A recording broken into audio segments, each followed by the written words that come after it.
मित्रांनो, मी Sheetal true stories मध्ये तुम्हा सर्वांचं मनापासून स्वागत करते। मित्रांनो, प्रत्येक गावाचं एक रहस्य असतं, पण काही रहस्य इतकी भयानक असतात की ती उघडी पडली की अख्खं गाव हादरून जातं।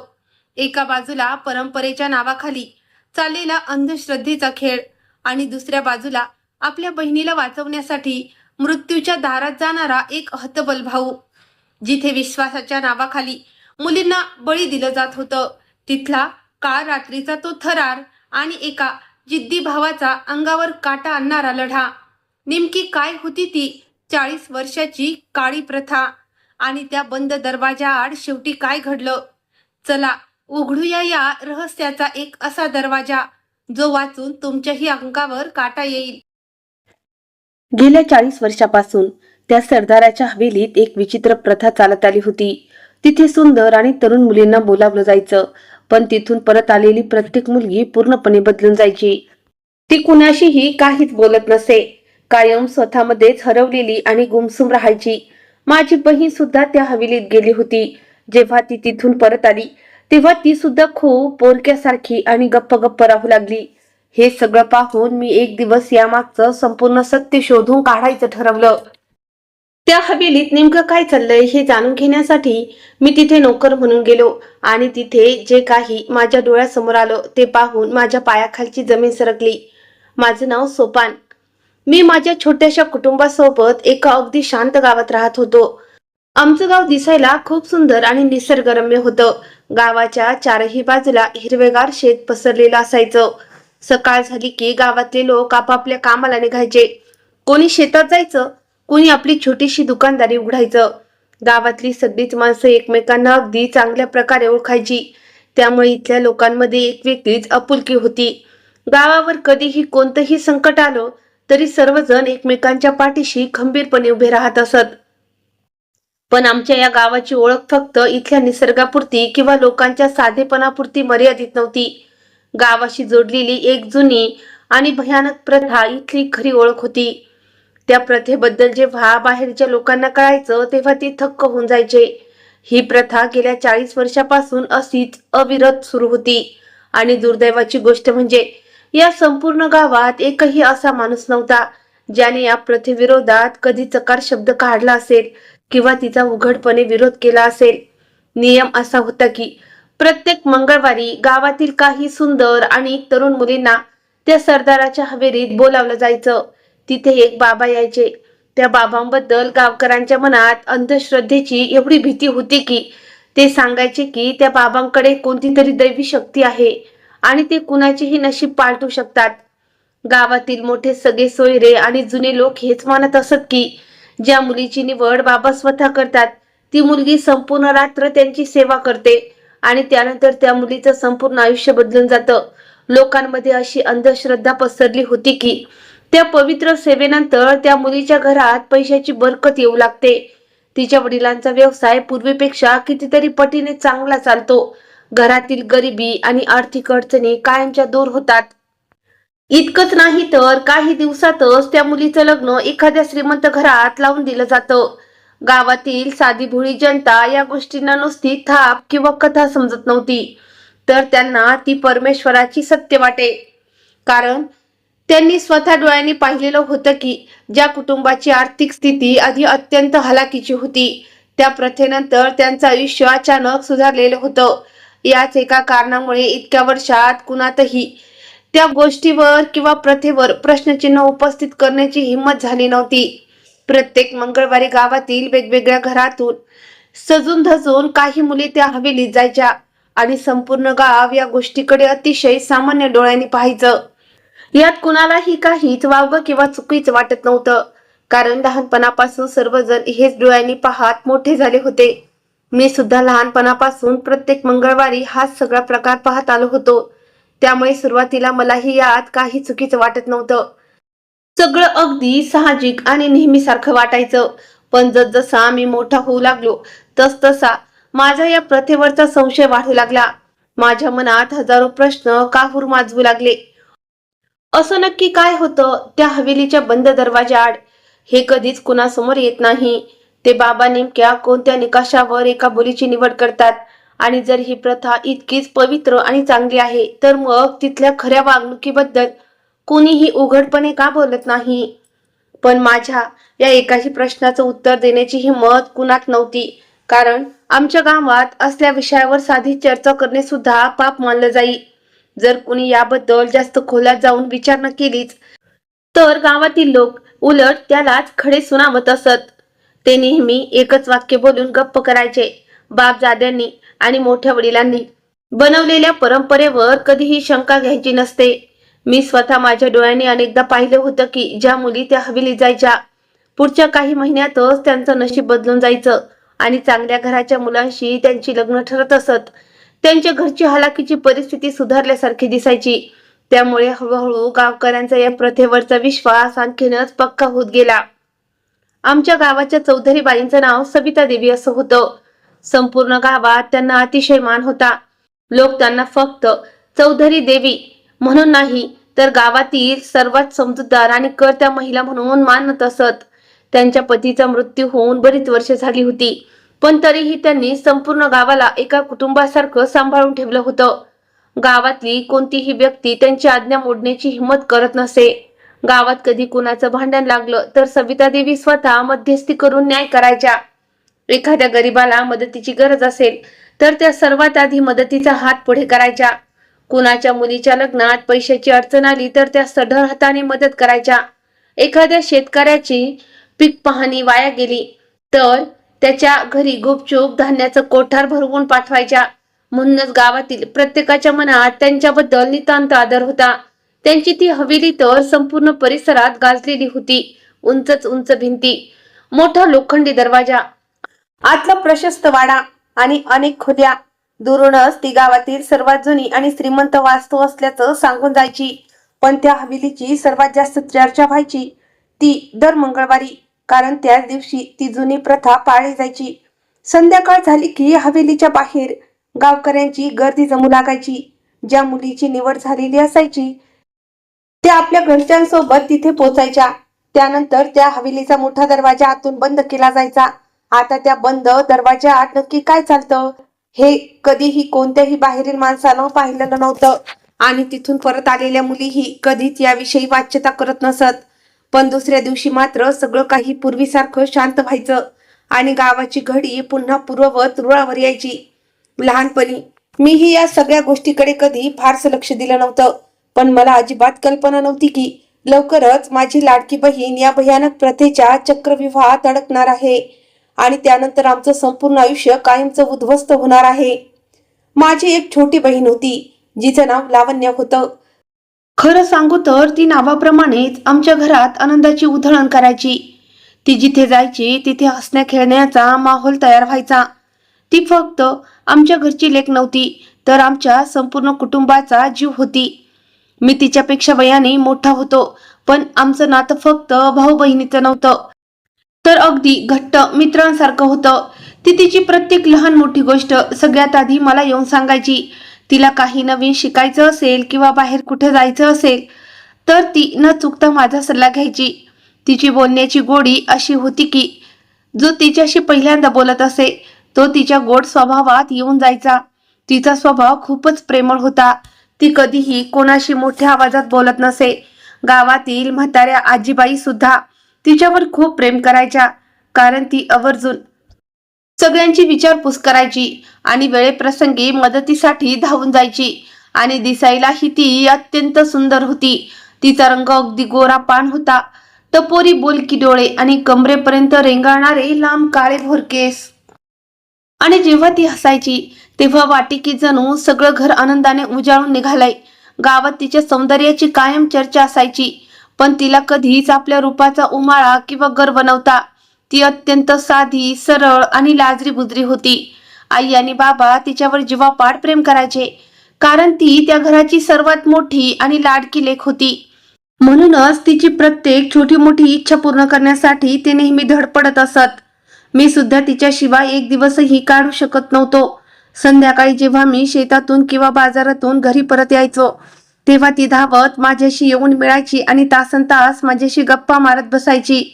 कधी आपल्या मैत्रिणीच्या गोष्टी सांगायची तर कधी गावात घडलेली एखादी साधी घटना इतक्या मजेशीर पद्धतीनं सांगायची की घरात हास्याचे कारंजे फुटायचे. आमच्या घराचा प्रत्येक कोपरा तिच्या खळखळणाऱ्या हसण्याने दुमदुमलेला असायचा. पण आम्ही कधी स्वप्नातही विचार केला नव्हता की एका दिवशी याच लाडक्या बहिणीचं नाव त्या भयानक प्रथेसोबत जोडलं जाईल. ज्या प्रथेच्या नावानेच माझ्या मनात धडकी भरत असे. एका मंगळवारची ती संध्याकाळ होती. सूर्य मावळतीला चालला होता आणि नेहमीप्रमाणे गावकरी आपापल्या दिवसभराचे काम संपवून घरी परतत होते. तेवढ्यात आमच्या घराबाहेर घोड्याच्या टापांचा आणि गाड्यांचा आवाज ऐकू आला. मी बाहेर येऊन पाहिलं तर चौधरी सविता देवींचा मुलगा विजय त्याच्या काही खास माणसांसोबत आमच्या दारात उभा होता. गावात चौधरी नंतर विजयचा शब्द सगळ्यात जास्त प्रभावशाली मानला जायचा. लोक त्याचा मानही अगदी चौधरी सारखाच ठेवायचे. त्याचा तो आवाज ऐकून माझे वडीलही गडबडीनं लगेच घराबाहेर आले.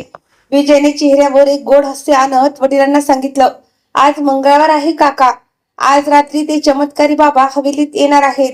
नेहमीप्रमाणे यंदाही गावातल्या काही निवडक मुलींना बोलवण्यात आलंय.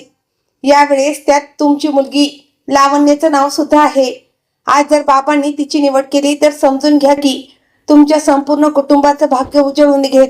तिचं लग्न कुठल्या मोठ्या घरात होईल. तुमच्या घरात लक्ष्मी चालत येईल आणि तुमची कसलीही अडचण राहणार नाही. सगळी कामं आपोआप मार्गी लागतील. म्हणूनच आज रात्रीच तिला वेळेत त्या हवेलीत पाठवून द्या. असं म्हणून विजयने एक नजर वडिलांकडे पाहिलं.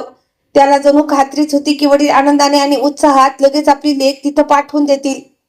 विजय तिचे बोलणं ऐकताच वडिलांच्या चेहऱ्यावर एक वेगळाच आनंद आणि अभिमान झळकू लागला. ते ताबडतोब म्हणाले, हे तर आमच्यासाठी अत्यंत अभिमानाची आणि भाग्याची गोष्ट आहे साहेब. जर आमच्या लेकीला एवढा मोठा मान मिळणार असेल तर आम्ही तिला नक्कीच पाठवू. या गावासाठी यापेक्षा मोठं सौभाग्य ते कोणतं असणार. मी एका बाजूला उभं राहून हे सगळं गुपचूप ऐकत होतो. पण न जाणे का माझ्या मनाची कुठेतरी अनामिक भीतीपोटी घालमेल सुरू झाली होती. मी नजर वळवून आईच्या चेहऱ्याकडे पाहिलं तर तिच्या ओठावरचं हास्य केव्हाच विरून गेलं होतं. ती एक शब्दही बोलली नाही, पण तिच्या डोळ्यात लपलेला आतोनात धडकी भरवणारा थरार स्पष्ट दिसत होता. तिचं मन सांगत होतं की काहीतरी फार चुकीचं घडतंय, जे ती कोणाला बोलवून दाखवू शकत नव्हती. विजय काही वेळ गावातील इतर इकडच्या तिकडच्या गोष्टी बोलत राहिला. मग आपल्या माणसासह तिथून निघून गेला. तो जाताच घराच्या त्या अंगणात काही क्षणांसाठी कमालीची शांतता पसरली. वडील अजूनही आनंदाच्या झोक्यात वारंवार तेच सांगत होते की जर बाबांनी लावण्याची निवड केली तर आपले दिवस बदलतील. पण आई मात्र एका जागी दगड झाल्यासारखी स्तब्ध उभी होती. त्यांच्या चेहऱ्यावर आनंदाऐवजी कमालीची चिंता स्पष्ट दिसत होती. त्यांनी एकदा लावण्याकडे पाहिलं, जी घरातल्या एका कोपऱ्यात उभं राहून हे सगळं ऐकत होती. तिच्या चेहऱ्यावरही भयानक धाकधूक आणि भीती पसरली होती. ती हळूहळू चालत माझ्याजवळ आली आणि एकही शब्द न उच्चारता अगदी माझ्याजवळ येऊन उभी ठाकली. तिच्या डोळ्यात मी पहिल्यांदाच असा अतोनात थरार पाहिला, जो तिला शब्दात सुद्धा सांगता येत नव्हता. त्या क्षणी माझं मन मला सांगत होतं की येणारा हा मंगळवार आपल्या आयुष्यातील सर्वात भयानक आणि काळा मंगळवार ठरणार आहे. पण माझी लाडकी बहीण त्या हवेलीत जावी हे मला अजिबात मान्य नव्हतं. माझं मन सारखं मला सांगत होतं की इथे नक्कीच काहीतरी काळाबिंग लपलेला आहे. मी वडिलांना खूप समजवण्याचा प्रयत्न केला. मी त्यांना अस्वस्थ होऊन विचारलं, बाबा, ही कसली प्रथा आहे जिथे तरुण मुलींना रात्रीच्या वेळी एका अनोळखी बाबांसोबत पाठवलं जातं? जर ही प्रथा इतकी चांगली आहे तर मग तिथल्या खऱ्या गोष्टी उघडपणे कोणी का सांगत नाही? नक्की काय चालतं त्या बंद दरवाजाआड? पण वडिलांनी माझी एकही गोष्ट ऐकून घेतली नाही. ते रागाने म्हणाले, अरे बेड्या, गावातील सगळ्या लेण्या वर्षानुवर्ष तिथं जात आहेत. आजवर कोणीही या परंपरेवर शंका घेतलेली नाही. आणि ज्या मुलींना बाबा स्वतः निवडतात त्यांचं भाग्य खरंच बदलून जातं. तू उगाच कसली भीती मनात बाळगून बसू नकोस. मी गप्प बसलो, कारण मला माहित होतं की आता कोणीही माझी बाजू ऐकून घेण्याच्या मनस्थितीत नाही. इकडे आई सुद्धा जास्त काही बोलली नाही. तिने कोणतीही हरकत न घेता जड अंतकरणाने लावण्याला तयार करायला सुरुवात केली. लावण्या ही अतिशय मुखपणे गप्प बसून होती. तिच्या चेहऱ्यावर तीळ मात्र सुद्धा हसू नव्हतं. ती सतत वरचेवर माझ्या डोळ्यात पाहत होती, जणू तिच्या मनातलं सगळं दुःख मला डोळ्यातूनच सांगण्याचा प्रयत्न करत होती. पण घरात इतकी गर्दी आणि माणसं जमली होती की तिच्या तोंडातून एक शब्दही उच्चारता येत नव्हता. थोड्याच वेळात त्या चौधरीची मोठी गाडी आमच्या दारावर येऊन थांबली. त्या गाडीत गावातील इतरही काही मुली आधीच बसलेल्या होत्या. सगळ्यांनी छान कपडे घातले होते, पण एकाही मुलीच्या चेहऱ्यावर कसलाही आनंद किंवा हसू नव्हतं. सगळ्यांच्या चेहऱ्यावर एक मरणासारखी शांतता आणि भीती पसरलेली होती. वडिलांनी लावण्याच्या डोक्यावर प्रेमाने हात ठेवला आणि म्हणाले, बेटा, चांगल्या मनाने जा. त्या बाबांचा आशीर्वाद घेऊन ये. सगळं चांगलंच होईल. आईनेही तिला जवळ घेऊन मिठी मारली, पण तिच्या डोळ्यातून पाण्याच्या धारा व्हायला लागल्या होत्या. लावण्य हळूहळू पावलं टाकत त्या गाडीच्या दिशेनं निघाली. जाताना तिने एकदा मागे वळून माझ्याकडे पाहिलं. तिच्या त्या ओल्या डोळ्यांमध्ये ती भयंकर अनामिक भीती मी आयुष्यात कधीही विसरू शकणार नाही. माझा जीव कासावीस होत होता. मला वाटलं धावत जाऊन तिचा हात घट्ट पकडून तिला तिथेच रोखून धरू, तिला कुठल्याही परिस्थितीत जाऊच देऊ नये. पण संपूर्ण गावाचे डोळे आमच्याच घराकडे लागून होते. लोकांच्या त्या धास्तीपोटी मी काहीच करू शकलो नाही. ती गाडी हळूहळू तिथून पुढे निघून गेली आणि जोवर ती नजरेआड होत नाही तोवर मी स्तब्ध उभा राहून फक्त ती गाडीच पाहत राहिलो.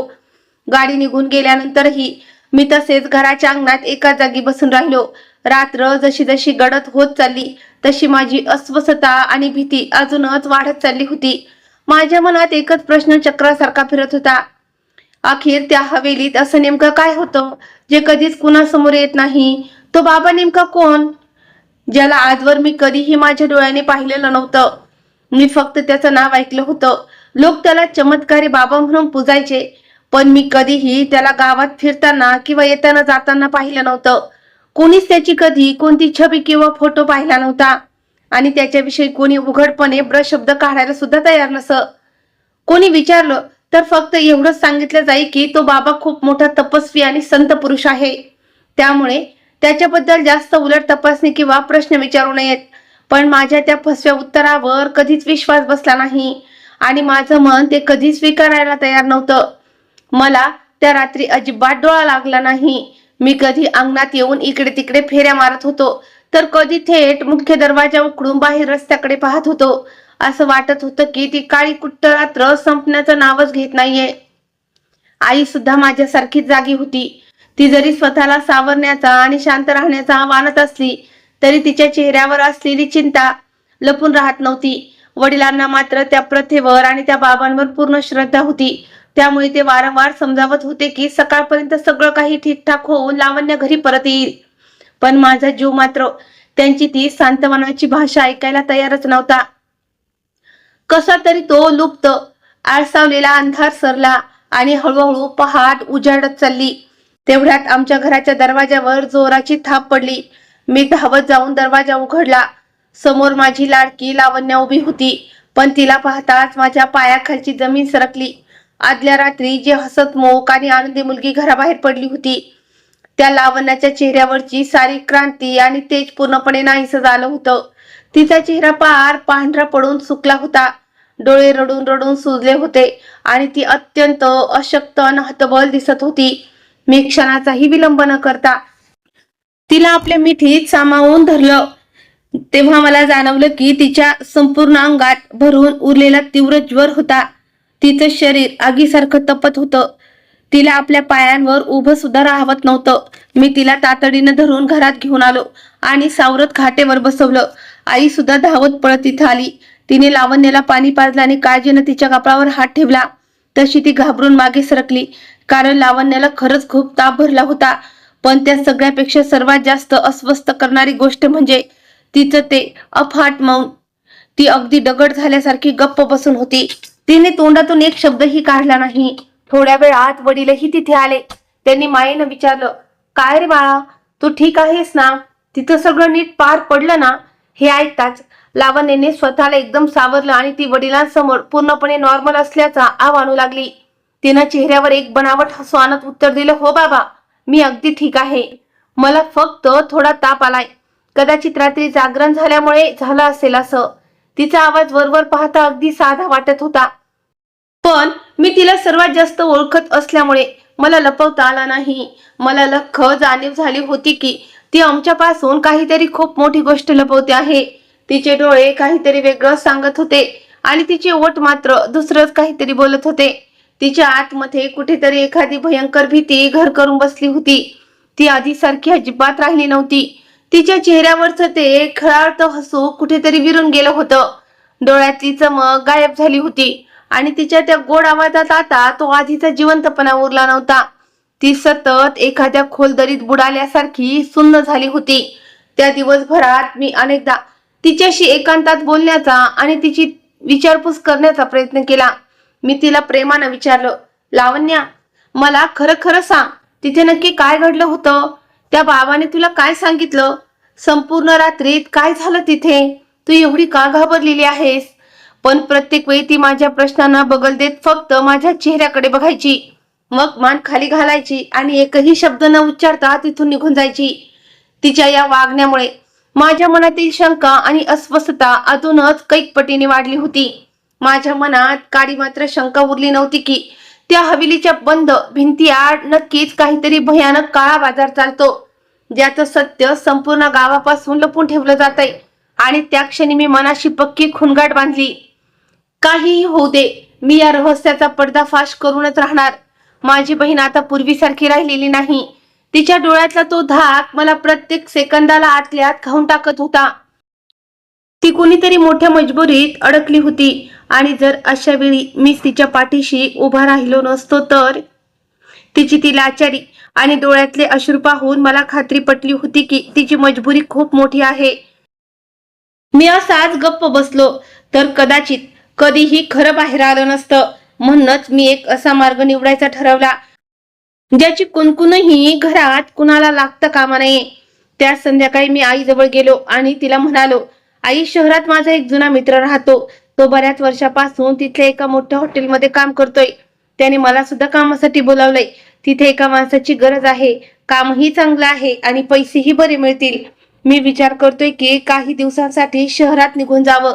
जर काम पसंत पडलं तर मी तिथेच थांबेन. माझं बोलणं ऐकून आई म्हणाली, बेटा, तुझ्यासाठी जर ही चांगली संधी असेल तर नक्की जा. शेवटी तुलाही स्वतःच्या पायावर उभं राहणं गरजेचं आहे. वडिलांनी सुद्धा माझी ती गोष्ट सहज मान्य केली. त्यांना आलंच नाही की मी नोकरीच्या बहाण्याने काहीतरी वेगळंच पाऊल उचलतोय. मी माझ्या खऱ्या इराद्याची वाच्यता कुणाजवळही केली नाही, कारण घरातल्या कुणालाही थोडीशी जरी शंका आली असती तर त्यांनी मला कधी जाऊ दिलं नसतं. दुसऱ्या दिवशी सकाळी मी घर सोडलं, पण शहरात जाण्याऐवजी मी थेट गावाच्या बाहेरच्या बाजूला असलेल्या एका निर्जन ठिकाणी पोहोचलो. तिथे मी आधीपासून माझे काही जुने जीर्ण कपडे, आवश्यक सामान लपून ठेवलं होतं. तिथे जाऊन मी माझा संपूर्ण वेशच पालटून टाकला. गेल्या काही दिवसांपासून वाढलेली माझी दाढी आणि मुख तसंच राहू दिलं. डोक्यावर एक जुनी मळकी आणि धुळीने भरलेली पगडी बांधली. अंगावर पार कुचकामी आणि फाटके तुटके जुने कपडे चढवले. पायात अगदी घाण झालेली घिसीपिटी चप्पल अडकवली आणि खांद्यावर एक जुनाट झोला लटकावून घेतला. चेहऱ्यावर थोडी माती आणि धूळ मळून घेतली, जेणेकरून मला कोणीही सहजासहजी ओळखू नये. जेव्हा मी आरशात स्वतःकडे पाहिलं तर मला स्वतःच विश्वास बसला नव्हता की मी इतका बदललो आहे. आता मी कुठल्या तरी सधन शेतकऱ्याचा मुलगा अजिबात दिसत नव्हतो, तर कित्येक दिवसापासून कामाच्या शोधात वनवन भटकणारा एखादा अत्यंत हतबल आणि गरीब मजूर भासत होतो. मला पूर्ण खात्री होती की या रूपामध्ये गावातही कोणीही मला ओळखू शकणार नाही. सर्व तयारी पूर्ण केल्यानंतर मी थेट चौधरी सविता देवींच्या त्या भव्य हवेलीच्या मुख्य प्रवेशद्वाराजवळ येऊन पोहोचलो. ती हवेली नेहमीप्रमाणे अत्यंत मोठी आणि दिमागदार दिसत होती. तिचे ते उंच तटबंदी दरवाजे आणि चाहूबाजूनी सज्ज असलेले कडक पहारेदार पाहून समजत होतं की तिथे विना परवानगी पाऊल टाकणं अशक्य आहे. मी एक दीर्घ श्वास घेतला आणि पावलं टाकत हळूहळू गेटच्या दिशेने पुढे सरकलो. तिथे बाहेर 2 पहारेदार उभे होते. मला पाहताच त्याने रागाने विचारलं, कोण आहेस रे तू? इथे काय काम आहे? मी क्षणाचाही विलंब न करता लगेच दोन्ही हात जोडले आणि एखाद्या दिनवाण्या गरीब माणसाच्या सुरात बोललो, साहेब, मी अत्यंत गरीब माणूस आहे. अनेक दिवसांपासून कामाच्या शोधात दारोदार फिरतोय, पण कुठेही काम मिळेना. घरात खायला एक दाणाही उरलेला नाही. तुम्ही सांगाल ते काम करीन, बस मला इथून रिकाम्या हाती परत पाठवू नका. माझं ते बोलणं ऐकून ते दोन्ही पहारेदार एकमेकांकडे संशयाने पाहू लागले. तेवढ्यात हवेलीच्या आतून एक व्यक्ती बाहेर आली. त्याने मला वरपासून खालपर्यंत अगदी बारीक नजरेने निहाळलं आणि विचारलं, काय काय काम करतोस तू? मी न अडखळता लगेच उत्तर दिलं, साहेब तुम्ही सांगाल ते प्रत्येक काम प्रामाणिकपणे करीन. बागेची निगा राखेन, साफसफाई करेन, ओझं उचलेन, जनावरांची सेवा करीन किंवा गेटवर पहारा द्यायला सांगा तेही करीन. मला सर्व प्रकारची कामे येतात आणि मुख्य म्हणजे मला कष्टाची अजिबात भीती वाटत नाही. त्याने काही वेळ मला डोळ्यात साठवून निरखलं, जणू तो माझ्या मनाचा ठाव घेण्याचा प्रयत्न करत होता. मग तो म्हणाला, ठीक आहे, सध्या आम्हाला एका माणसाची नितांत गरज आहे. हवेलीच्या बागेची निगा राखणारा माणूस गेल्याच आठवड्यात काम सोडून निघून गेलाय. तू सध्या माळी म्हणून काम कर आणि जिथे गरज भासेल तिथे इतर छोटी मोठी कामही पार पाडत जा. जर तुझं काम आम्हाला आवडलं तर इथे तुझ्या खाण्यापिण्याची आणि राहण्याची सोय केली जाईल. त्याचे हे शब्द कानावर पडताच माझ्या जीवात जीव आला आणि मी सुटकेचा श्वास सोडला. मी तात्काळ त्याचे पाय धरून त्याचे आभार मानले. आतल्या आत माझा आनंद गगनात मावेनासा झाला होता, कारण माझा पहिला आणि सर्वात महत्वाचा डाव यशस्वी ठरला होता. आता मला कशाचीही पर्वा नव्हती, कारण मला त्या गूढ हवेलीच्या आत प्रवेश मिळवून राहण्याची संधी मिळाली होती. त्याच दिवशी संध्याकाळपर्यंत मला हवेलीच्या मागच्या बाजूला असलेल्या नोकरांच्या वस्तीत एक छोटीशी खोली राहण्यासाठी देण्यात आली आणि तिथूनच माझ्या त्या धोकादायक प्रवासाचा खरा श्री गणेशा झाला. सकाळची वेळी लवकर उठून बागेला पाणी देणं, झाडांच्या फांद्या छाटणं, वाळलेली पानं गोळा करून परिसर स्वच्छ करणं आणि कोणीही सांगितलेलं प्रत्येक काम मुकाट्यानं पार पाडणं हा माझ्या रोजच्या शिरस्ता बनला होता. मी कोणाशी फारसा बोलत नसे, जेणेकरून माझ्याविषयी कोणाच्या मनात कोणतीही शंका निर्माण होऊ नये किंवा कोणी माझ्याबद्दल जास्त चौकशी करू नये. हळूहळू हवेलीतील इतर नोकर चाकर सुद्धा माझ्यावर विश्वास ठेवू लागले. त्यांना वाटू लागलं की मी अगदी साधा भोळा आणि गरीब मजूर आहे, जो केवळ 2 वेळच्या पोटासाठी इथं राबतोय. पण सत्य यापेक्षा कितीतरी पटीनं वेगळं होतं. माझा खरा हेतू आणि काम पूर्णपणे वेगळं होतं. मी माझा प्रत्येक डोळा आणि कान कायम उघडा ठेवला होता. हवेलीत कोण येतंय, कोण बाहेर जातंय आणि कोण कोणाशी काय बोलतंय या प्रत्येक लहान मोठ्या हालचालीवर माझी करडी नजर होती. विशेषतः मंगळवारच्या दिवशी हवेलीत होणाऱ्या जय्यत तयारी बाकीच्या दिवसांपेक्षा पूर्णपणे वेगळी असायची. अनेक नोकर इकडून तिकडे धावपळ करताना दिसत. काही खास खोल्यांची विशेष स्वच्छता केली जाई. काही ठराविक भागात कुणालाही जाण्यास सक्त मनाई असे आणि जशी संध्याकाळ ढळत जाई तसं हवेलीचं वातावरण पूर्णपणे बदलून जाई. हे सगळं पाहून माझ्या मनातील संशय आणि चीड दिवसेंदिवस अधिकच गडद होत चालली होती. पण दुर्दैवाने माझ्या हाती अजूनही असा कोणताही भक्कम पुरावा लागला नव्हता, ज्याच्या साह्याने या काळ्या रहस्याचा पर्दाफाश करता आला असता. तरीही मी मनाशी पक्की गाठ बांधली होती की आता काहीही झालं तरी मी मागं हटणार नाही.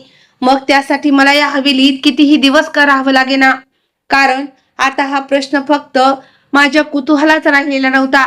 माझी लाडकी बहीण लावण्यासोबत त्या रात्री जे काही घडलं होतं त्या भयानक सत्याचा शोध घेण्याची ती माझी आता शेवटची लढाई बनली होती. जोवर माझ्या प्रत्येक प्रश्नाचं उत्तर मला मिळत नाही तोवर मी इथून हलणार नाही असा निश्चय मी केला.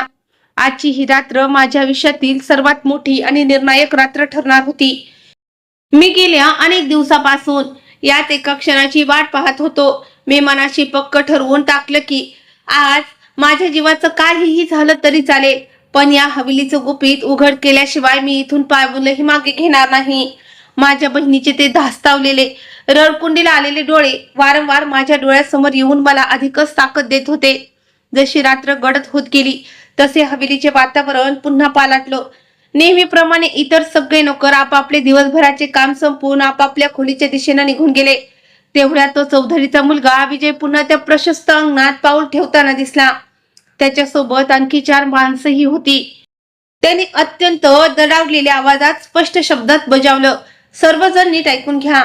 आज रात्री चुकूनही कोणी नोकराने आपल्या खोलीबाहेर पाऊल टाकण्याचा प्रयत्न करायचा नाही.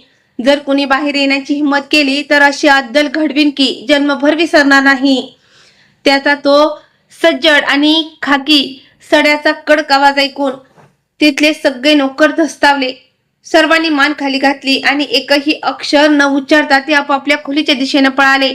पण माझा इरादा पूर्णपणे वेगळा होता. मी सुद्धा सर्वांसारखा नाटक करून माझ्या खोलीकडे निघालो. पण जशी संधी मिळाली तसा मी अंधाराचा फायदा घेऊन अत्यंत सावधपणे हवेलीच्या मागच्या भागात असलेल्या एका जुन्या आणि पडक्या स्टोर रूम मध्ये जाऊन लपलो. त्या खोलीचा वापर फारसा कधी केला जात नव्हता. तिथे जुनी लाकडी खोकी, मोडकळीस आलेलं फर्निचर आणि शेतकामाची काही जुनाट अवजारे दुर्गंधी खात पडली होती. त्या खोलीचा एक छोटीशी तुटलेली खिडकी होती, ज्यातून हवेलीचे प्रशस्त अंगण आणि मुख्य दरवाजाचा काही भाग स्पष्ट दिसत होता. मी त्या अंधाऱ्या कोपऱ्यात श्वास रोखून बसलो आणि कोणतीही चाहूल न होऊ देता प्रत्येक लहान मोठ्या हालचालींवर लक्ष ठेवून राहिलो. माझ्या छातीतला जीव मुठीत आला होता. हृदय अतिशय वेगानं धडकत होतं. मला जाणीव होती की जर आज मी पकडलो गेलो असतो तर कदाचित जिवंत या वाड्याबाहेर पडू शकलो नसतो. पण आता तिथून मागं हटण्याचा कोणताही प्रश्न उरलेला नव्हता. हळूहळू रात्र अजूनच गडद होत गेली. संपूर्ण हवेलीमध्ये एक अनामिक स्मशान शांतता पसरली. तेवढ्यात काही वेळानंतर बाहेरून एखादी गाडी येऊन थांबल्याचा आवाज कानोसा घेत ऐकू आला. तो मोठा लोखंडी दरवाजा सताड उठला आणि एका पांढऱ्या रंगाची गाडी हळूहळू आत आली. मी त्या तुटलेल्या खिडकीतून आत डोकावून पाहिलं. गाडीचा दरवाजा उघडला गेला आणि त्यातून 3 तरुण मुली खाली उतरल्या. त्या तिघीही आमच्याच गावातील होत्या. त्यांच्या चेहऱ्यावर स्पष्टपणे मृत्यूची भीती दिसत होती. त्यांचे डोळे रडून रडून पूर्णपणे लाल झाले होते. त्यातील एक मुलगी तर थरथर कापत असल्यामुळे नीट उभीही राहू शकत नव्हती. विजय स्वतः त्यांच्या सोबत होता. त्याने रागाने हात दाखवून त्यांना पुढे जाण्याचा आदेश दिला. त्या तिघी अत्यंत भेदरलेल्या अवस्थेत त्याच्या मागे मागे चालू लागल्या. तेवढ्यात त्या चौधरी सविता देवी स्वतः तिथे येऊन पोहोचल्या. त्यांनी त्या तिन्ही मुलींकडे वरपासून खालपर्यंत एका करड्या नजरेनं पाहिलं आणि जवळ उभ्या असलेल्या एका मोलकरणीला फरमान सोडलं, यांना घेऊन जा आतल्या खास खोलीत आणि त्यांची व्यवस्थित काळजी घ्या, कळलं का? ती नोकरानी एकही शब्द न बोलता मान खाली घालून त्या मुलींना घेऊन हवेलीच्या आतील अंधाऱ्या खोलीकडे निघून गेली. जात असताना त्या तिन्ही मुली वारंवार मागे वळून पाहण्याचा प्रयत्न करत होत्या. त्यांच्या त्या काकुळतीला आलेल्या भित्र्या डोळ्यांकडे पाहून माझ्या अंगावर काटा उभा राहिला. अंगातील रक्ताचं पाणी झालं. त्या क्षणी मला माझी लाडकी बहीण लावणीची आठवण झाली. ती सुद्धा अगदी याच भयानक पद्धतीनं एके दिवशी या हवेलीत आणली गेली होती आणि दुसऱ्या दिवशी सकाळी पूर्णपणे तुटलेल्या बदललेल्या स्थितीत घरी परत आली होती. हे सगळं आठवून माझा जीव अजूनच तीव्रतेनं कासावीस झाला आणि माझी छाती जोरात धडकू लागली. मी स्वतःला कसं बसं सावरलं आणि त्या अंधाऱ्या कोपऱ्यात तसंच टक लावून बसून राहिलो. थोड्या वेळात बाहेर पुन्हा एकदा गाडी येऊन थांबल्याचा आवाज आला. यावेळी हवेलीच्या बाहेर आधीपेक्षा बरीच जास्त धावपळ आणि अस्वस्थता जाणवत होती. गेट क्षणात उघडला गेला आणि आतमध्ये एक काळ्या रंगाची संशयास्पद गाडी येऊन थांबली. गाडी थांबताच तिचा दरवाजा सताट उघडला गेला आणि त्यातून तो बाबा खाली उतरला. मी त्याला पहिल्यांदा माझ्या डोळ्यांनी पाहत होतो. त्याने अंगावर एक लांबच लांब पांढरा झोबा घातला होता. त्याचे केस खांद्यापर्यंत लांब सुटलेले होते. छातीपर्यंत पांढरी शुभ्र लांब दाढी होती. एका हातात लोखंडी कडा आणि दुसऱ्या हातात एक लांब लोखंडी काठी होती. त्याला पाहिल्यावर पहिल्याच नजरेत कोणीही त्याला एखादा खूप मोठा सिद्ध पुरुष किंवा संत समजला असता. पण मला माहित नाही का, त्याला पाहताच माझ्या मनात एक विचित्र शंकेची पाल चुकचुकली. त्याच्या मागे आणखी 2 माणसं चालत होती. दोघीही साध्या कपड्यात होती, पण ते प्रत्यक्षाने त्या बाबांच्या अगदी जवळ सावलीसारखे वावरत होते, जणू त्यांचे अंगरक्षक असावेत. चौधरी सविता देवी स्वतः पुढे सरसावल्या आणि त्यांनी हात जोडून त्या बाबांचे अत्यंत आदरानं स्वागत केलं. त्या अतिशय नम्रपणे आणि मुक आवाजात त्यांच्याशी बोलू लागल्या. त्यांचा आवाज इतका मंद होता की मला अंतरावरून काहीच ऐकू येत नव्हतं. फक्त एवढंच दिसत होतं की दोघंही कोणत्या तरी अत्यंत महत्वाच्या आणि गुप्त विषयावर चर्चा करत आहेत. काही क्षणानंतर चौधरीने बाबाला हवेलीच्या आत जाण्याचा इशारा केला आणि तो बाबा आपल्या दोन्ही खास माणसासह आत निघून गेला. मी एका सेकंदासाठीही माझी नजर त्याच्यावरून हलवली नाही. मी प्रत्येक हालचालीवर करडी नजर ठेवून होतो. तेवढ्यात मी पाहिलं की त्या बाबाला हवेलीच्या साध्या भागाकडे नेण्याऐवजी एका अशा मोठ्या खोलीकडे नेण्यात आलं, ज्या खोलीला नेहमीच कुलूप लावून राहायचं आणि जिथे कोणत्याही नोकराला फिरकण्याची सुद्धा सक्त मनाई होती. जसा तो बाबा त्या खोलीत शिरला तसा तो दरवाजा झटकन आतून बंद करण्यात आला. आता माझा संशय कैक पटीनं वाढला होता. मला खात्री पटली होती की याच कुलूपबंद खोलीच्या मागं ते काळ रहस्य लपलेलं आहे, ज्याने माझ्या लाडक्या बहिणीचं आयुष्य उद्ध्वस्त केलं होतं. आणि आज काहीही झालं तरी चालेल, मला त्या खोलीपर्यंत पोहोचून ते सत्य स्वतःच्या डोळ्यांनी पाहावंच लागेल, असा मी निश्चय केला. मी त्याच कोपऱ्यात दबा धरून सगळं पाहत होतो. तेवढ्यात हवेलीच्या बाहेर आणखी एक मोठी गाडी येऊन थांबली. पण या वेळेची गाडी आधीच्या गाड्यांपेक्षा पूर्णपणे वेगळी आणि आलिशान होती. ती पाहताच विजय स्वतः धावत बाहेर आला आणि मुख्य गेट पर्यंत पोहोचला. गाडीचा दरवाजा उघडताच आतून 4-5 लोक खाली उतरले. त्या सर्वांनी अंगात महागडे सूट घातले होते. पायात चककणारे ब्रँडेड बूट होते. हातात सोन्याची घड्याळ चमकत होती आणि त्यांचं बोलणं चालणं हे गावकऱ्यांसारखं अजिबात नव्हतं. त्यांना पाहता क्षणी स्पष्ट होतं की ते कोणत्या तरी मोठ्या शहरातून आलेले श्रीमंत व्यावसायिक आहेत आणि त्यांच्या चेहऱ्यावर एक श्रीमंतीची ताठा व घमंड स्पष्ट दिसत होता. विजयने त्या सगळ्यांशी हस्तोलंदन केलं आणि गोड हसत त्यांचं स्वागत केलं. ते सगळे आपापसात दबक्या आवाजात काहीतरी बोलत होते, त्यामुळे त्यांची कुजबुज माझ्यापर्यंत पोहोचत नव्हती. पण एवढं मात्र नक्की होतं की ते लोक त्या हवेलीत नवीन नव्हते, कारण विजय त्यांच्याशी अशा प्रकारे बोलत होता जणू त्यांची आधीपासून खूप चांगली आणि जुनी ओळख असावी. त्यानंतर मी पाहिलं की विजय त्या शहरातल्या लोकांना हवेलीच्या मुख्य हॉल किंवा वाड्याकडे घेऊन जाण्याऐवजी हवेलीच्या अगदी मागच्या बाजूला असलेल्या एका जुन्या मोठ्या कोठीच्या दिशेनं घेऊन जाऊ लागला. त्या कोठीबद्दल मी याआधीही बऱ्याचदा ऐकलं होतं, पण तिथे कोणत्याही सामान्य नोकराला जाण्याची कधीच परवानगी नव्हती. तिथे त्या कोठीजवळ जाण्याची हिंमत हवेलीत वर्षानुवर्ष काम करणाऱ्या जुन्या नोकराचीही सुद्धा नव्हती. त्या कोठीला कायम कुलूप लावून राहायचं आणि बाहेर नेहमी 2 खमके पहारेदार उभे राहायचे. आजवर कोणीही त्या कोठीच्या आत नेमकं काय चाललंय हे पाहिलं नव्हतं. याच कारणास्तव त्या बंद कोठीबद्दल गावात निरनिराळ्या चर्चा आणि अफाट भीती पसरली होती. मी लपून छपून एकाग्रतेनं हे सगळं पाहत होतो. तेवढ्यात काही वेळात तो बाबा त्या चौधरी सविता देवींसोबत बाहेर आला आणि त्याच्या मागून त्या 3 मुली चालत होत्या, ज्यांना काही वेळापूर्वी बळजबरीने हवेलीत आणलं होतं. त्या तिघींचे चेहरे आधीपेक्षाही जास्त भयानक रीतीनं धास्तावलेले होते. त्यातील एका मुलीच्या डोळ्यातून अखंड अश्रू वाहत होते, पण ती एक शब्दही उच्चारू शकत नव्हती. चौधरी त्या मुलींना घेऊन त्याच मागच्या कोठीच्या दिशेनं चालू लागली. आता माझा संशय पूर्णपणे खात्रीत बदलला होता. मला लख्ख समजलं होतं की या खेळाचं खरं रहस्य हवेलीत नाही, तर या कुलूपबंद कोठीच्या 4 भिंतीच्या आत दडलं आहे. मी कसलाही आवाज न करता अतिशय सावकाशपणे त्यांच्या मागे मागे चालू लागलो. मी माझं प्रत्येक पाऊल अत्यंत मोजून आणि जपून टाकत होतो, जेणेकरून माझ्या उपस्थितीची कुणाला साधी कुणकुणही लागता कामा नये. काही वेळातच ते सर्वजण त्या कोठीच्या मुख्य प्रवेशद्वाराजवळ येऊन पोहोचले. तिथे लोखंडी एक भला मोठा दरवाजा होता. विजयने खिशातून किल्ली काढली आणि कुलूप उघडलं. मग एक एक करून सगळेजण आत गेले. सर्वात शेवटी विजय आत शिरला आणि त्याने आतून दरवाजा लावून घेतला. बाहेर 2 महाकाय पहारेदार मजबूत लाकडी दांडके हातात घेऊन चहूबाजूंना सावध नजरेनं पहारा देऊ लागले. मी आता थोड्या अंतरावर अंधाऱ्या कोपऱ्यात उभं राहून हे सगळं पाहत होतो, पण मला समजत नव्हतं की त्या आतमध्ये कसं जावं. समोरच्या मुख्य दरवाजानं जाणं म्हणजे सरळ मृत्यूला आमंत्रण देण्यासारखं होतं, कारण पहारेदार क्षणात मला पकडून संपून टाकलं असतं. मी काही वेळ शांत उभा राहून विचार केला. मग मी हळूहळू चालत त्या कोठीच्या मागच्या बाजूला गेलो. तिथे अतिशय भयानक सामसूम होती. दूर कुठेतरी कुत्र्याच्या भुंकण्याचा क्षीण आवाज येत होता आणि सोसाट्याचा वारा सुटला होता. मी इकडे तिकडे नजर फिरवू लागलो, जणू आत शिरण्यासाठी एखादा सुरक्षित मार्ग शोधत होतो. तेवढ्यात माझी नजर मागच्या भिंतीवर असलेल्या एका जुन्या खिडकीवर पडली. तिचा एक काचेचा तुकडा आधीपासून फुटलेला होता आणि लाकडी पल्लाही पूर्णपणे बंद झालेला नव्हता. कदाचित कित्येक वर्षापासून त्या खिडकीचा वापरच केला गेला नव्हता. माझं काळीज अतिशय वेगानं धडकू लागलं. मी काही क्षण तिथे स्तब्ध उभा राहून विचार करू लागलो. जर या क्षणी कुणी मला इथे पाहिलं तर मी जिवंत परत जाऊ शकणार नाही याची मला खात्री होती. पण दुसऱ्या क्षणी मला माझ्या बहिणीचा तो लावण्याचा भयभीत चेहरा डोळ्यांसमोर आला आणि मी स्वतःला ठणकावून सांगितलं, आता मागं हटण्याची किंवा घाबरण्याची वेळ निघून गेलीये. सत्य काय आहे हे शोधण्याची हीच ती अखेरची वेळ आहे.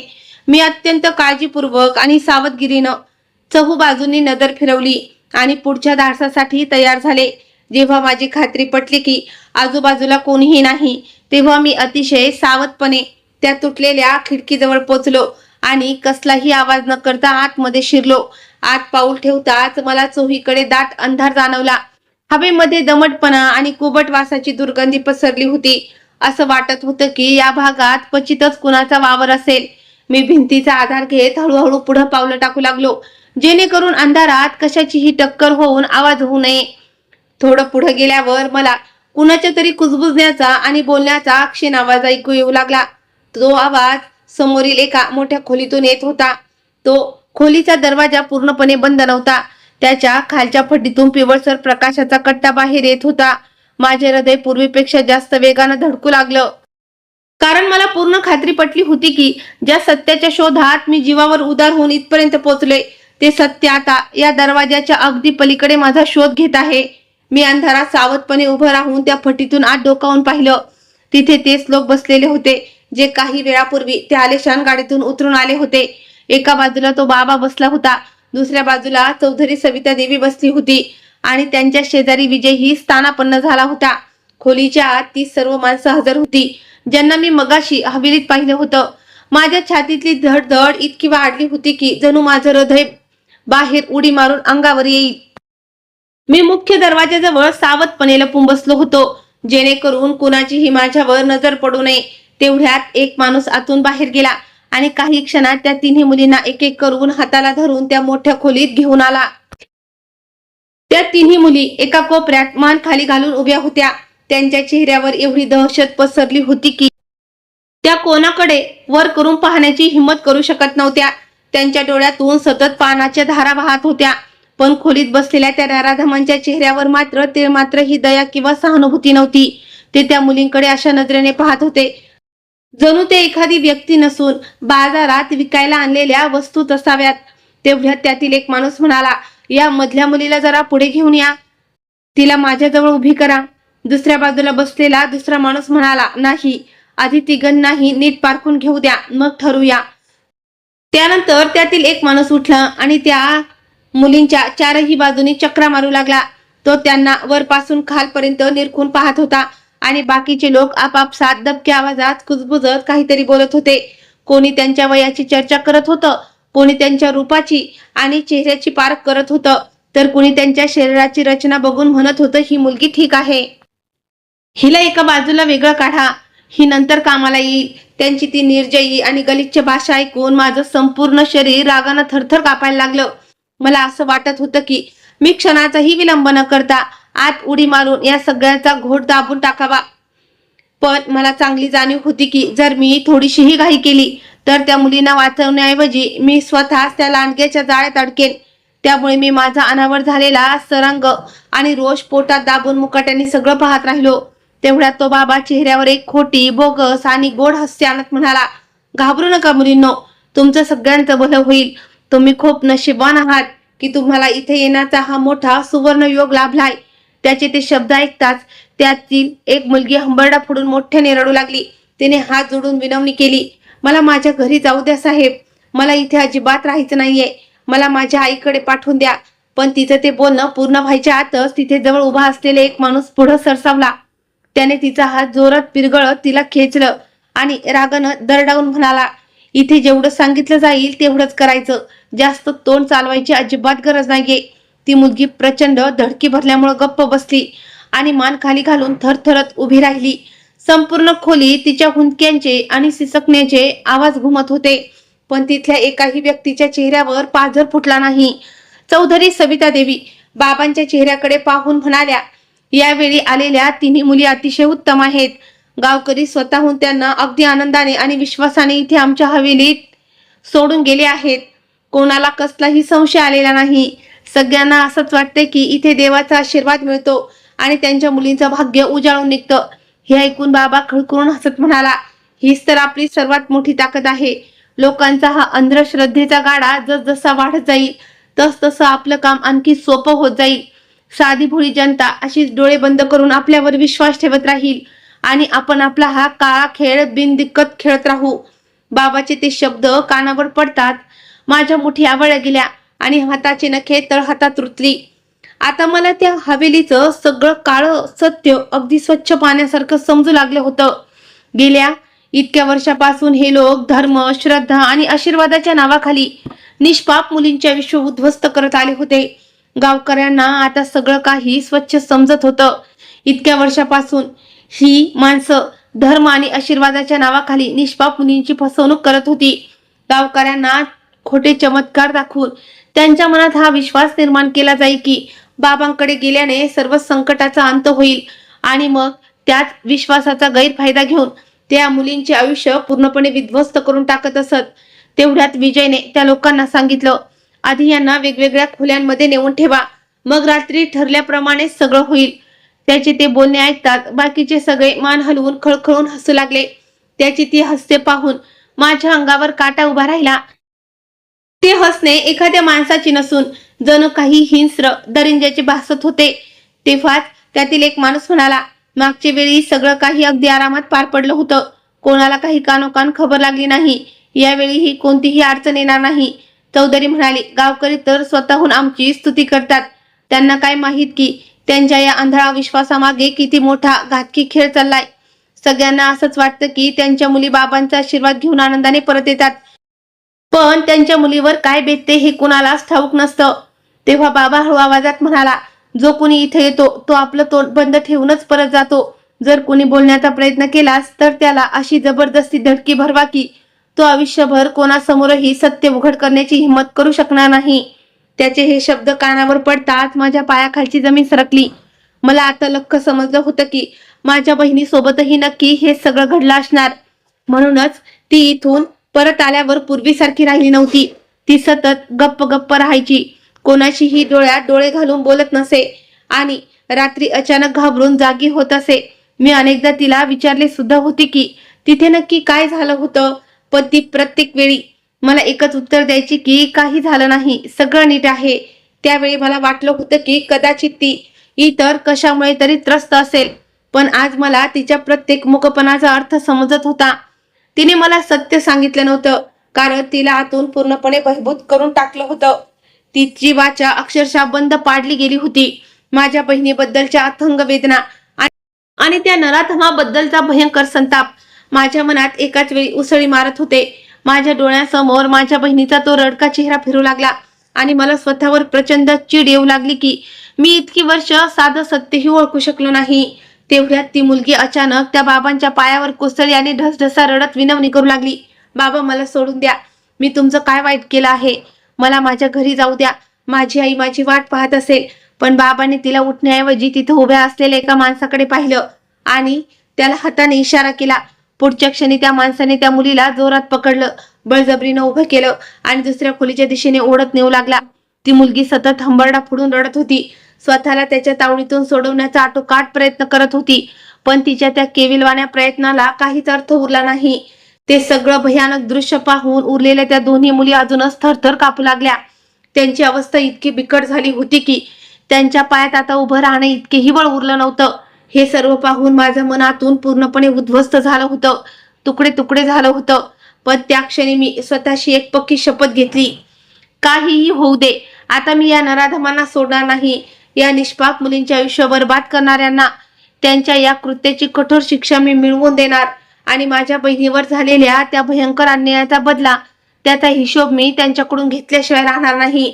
मला पूर्ण खात्री पटली होती की हा कोणताही चमत्कारी बाबा नसून एक निखळ ढोंगी आणि पाखंडी माणूस आहे, ज्याने धर्म आणि आस्थेचा बुरखा ओढून न जाणे कितीतरी लेकी सुनांचे आयुष्य मातीत मिळवलं होतं. आणि त्याच्या या काळ्या कुट्ट खेळात चौधरी विजय आणि तिथे बसलेले बाकी सगळे लोक अगदी बरोबरीचे भागीदार होते. मला आता लख्ख समजत होतं की इतक्या वर्षापासून या भागात एका कुप्रथेच्या नावाखाली साध्या भोळ्या लोकांना कशा प्रकारे मूर्ख बनवलं जात होतं. ते केवळ एक जाळं होतं ज्यामध्ये निष्पाप कुटुंबांना अडवून त्यांच्या मुलींचा घात केला जात होता आणि कोणीही कधीच खऱ्या सत्यापर्यंत पोहोचू शकत नव्हतं, कारण चहूबाजूनी भीती आणि खोटेपणाचा असा भयंकर बुरखा पसरवला गेला होता की कोणाचीही त्या विरोधात आवाज उठवण्याची छाती होत नव्हती. पण आता हा खेळ फार दिवस चालणार नाही, कारण मी माझ्या स्वतःच्या डोळ्यांनी या सर्वांचे खरे चेहरे पाहिले होते आणि आता मी कोणत्याही किमतीवर हे काळं सत्य संपूर्ण जगासमोर आणूनच राहीन. आणि मग त्या उरलेल्या दोन मुलींना पुन्हा एकदा अत्यंत निर्दयपणे धमकावलं जात होतं, जर इथून बाहेर जाऊन कोणालाही याबद्दल सांगण्याचा प्रयत्न केलास किंवा आई बापासमोर किंवा इतर कोणासमोर एक शब्द उच्चारलास तर तुझ्यासाठी याहून वाईट दिवस येतील, हे लक्षात ठेव. आम्ही तुम्हाला शोधून काढू आणि तुमच्या संपूर्ण कुटुंबाला संपून टाकू. तुम्हाला इतक्या लांब घेऊन जाऊ आणि विकून टाकू की तुम्ही आयुष्यात कधीही तुमच्या घराचा रस्ताही पाहू शकणार नाही. हे ऐकताच त्या दोन्ही मुलींच्या चेहऱ्याचा रंग पार उडून गेला. त्यांचे हात थरथर कापू लागले आणि त्या ढसढसा रडत एकमेकींचे हात घट्ट पकडून उभ्या राहिल्या. त्यांच्या मनात उरली सुरली थोडी हिंमत सुद्धा पूर्णपणे संपून गेली होती. तेवढ्यात काही वेळाने त्या तिसऱ्या मुलीला त्या खोलीतून बाहेर आणण्यात आलं, जिच्यावर काही वेळापूर्वी अत्याचार करून तिला दुसऱ्या खोलीत डांबून ठेवलं होतं. ती सलग रडत होती. तिचे डोळे सुजले होते, जणू ती बऱ्याच वेळेपासून मदतीसाठी आर्त हाक मारत होती. तेव्हा तिथे उभा असलेला एक माणूस तिच्या समोर आला आणि हसत हसत म्हणाला, तू एवढी का रडते? तुला हे माहीत सुद्धा नाही का की तुझ्या आईबापाने तुला स्वतःहून आमच्याकडे पाठवलेलं आहे? त्यांनी आमच्याकडून पैसे घेतलेत, म्हणूनच तू आज इथे पोहोचली आहेस. हे ऐकून ती मुलगी एकदम सुन्न होऊन गेली. तिला स्वतःच्या कानावर आणि आई वडिलांवर अजिबात विश्वास बसत नव्हता. ती सतत वेड्यासारखी मान हलवत म्हणू लागली, नाही, माझे आई वडील असं कधीच करू शकत नाही. ते माझ्यावर खूप प्रेम करतात. पण तो माणूस पुन्हा मोठ्याने हसू लागला आणि म्हणाला, या जगात प्रत्येक जण आपल्या मुलांवर प्रेम करतोच असं नाही. काही लोक पैशासाठी सगळं काही विकून टाकतात. हे शब्द ऐकतात माझ्या मनाला जबरदस्त धक्का बसला. मला पहिल्यांदा हे वास्तव समजलं की काही कुटुंबीय इतके नीच आणि स्वार्थी असतात, जे केवळ पैशांच्या लालसेपोटी आपल्याच पोटच्या मुलींना या नराधमांच्या स्वाधीन करून टाकतात आणि बदल्यात काही मोजकीन आणि खिशात टाकून डोळे बंद करून बसतात. हे विचार करूनच माझ्या अंगावर काटा आला आणि माझा संपूर्ण आत्मा थरथर कापला. एखादा माणूस इतका खाली कसा काय घसरू शकतो की तो आपल्याच लेकीला एका रात्रीसाठी अशा हिंस्र दरिंद्रांच्या हवाली करून देईल आणि त्यांना या गोष्टीची तीळ मात्रही पर्वा नसते की यामुळे त्या मुलीचं आयुष्य कायमचं उद्ध्वस्त होऊन जाईल. पण गावातील बहुतांश लोकांना तर हे माहीत नव्हतं की त्या बाबाच्या आशीर्वादाच्या नावाखाली इथे किती मोठा भयंकर घातकी खेळ चाललाय.